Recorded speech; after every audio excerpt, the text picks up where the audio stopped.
Let me start with something honest.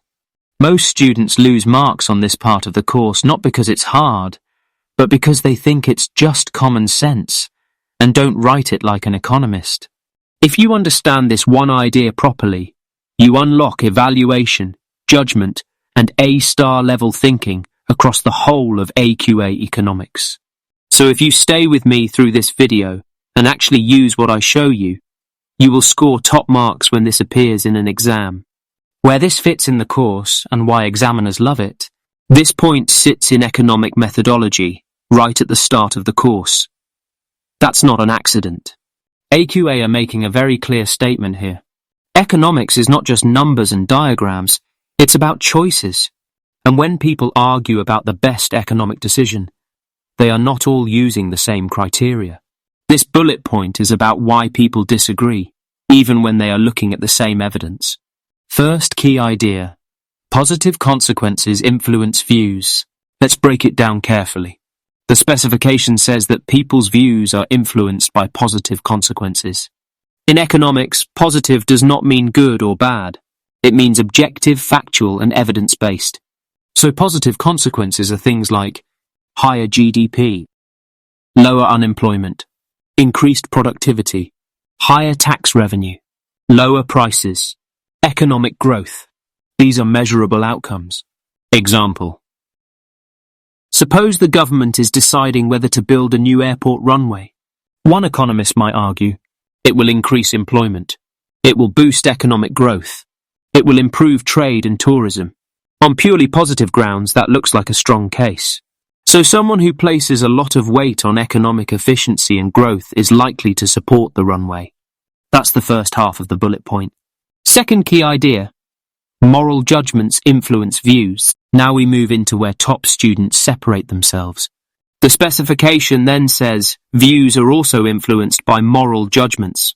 A moral judgment is about what people believe is right or wrong, fair or unfair, not what is most efficient. These are normative judgments.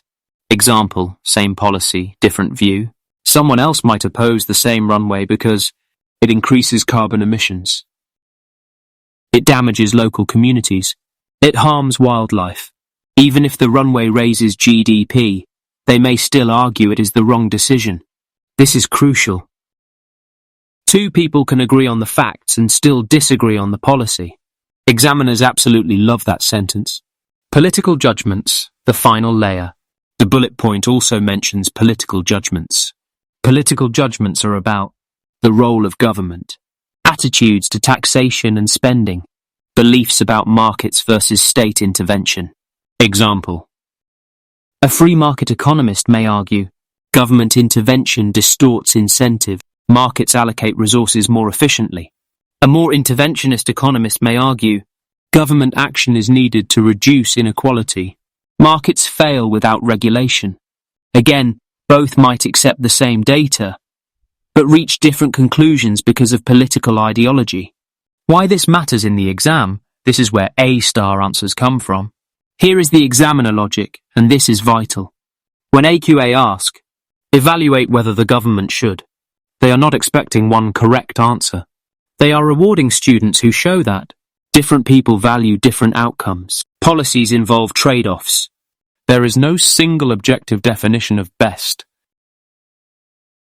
What examiners want to see: top-level answers explicitly. Distinguish positive analysis from normative judgment. Recognize moral and political influences. Avoid presenting economics as black and white. This bullet point gives you permission, actually instruction, to do that. Model A-star exam phrasing, steal this. Here is the kind of sentence that pushes you into the top band. While the policy may lead to positive consequences, such as higher employment and economic growth, views on whether it is the best option will depend on moral judgments about environmental damage and political beliefs regarding the appropriate role of government. That sentence alone can lift an answer by an entire level. Common student mistakes and how to avoid them. Let's be clear about what not to do. Saying it depends without explaining why. Only talking about economic growth. Treating moral arguments as less valid. Forgetting political ideology altogether. Always link facts to values. Always explain disagreement. Always show awareness of judgment.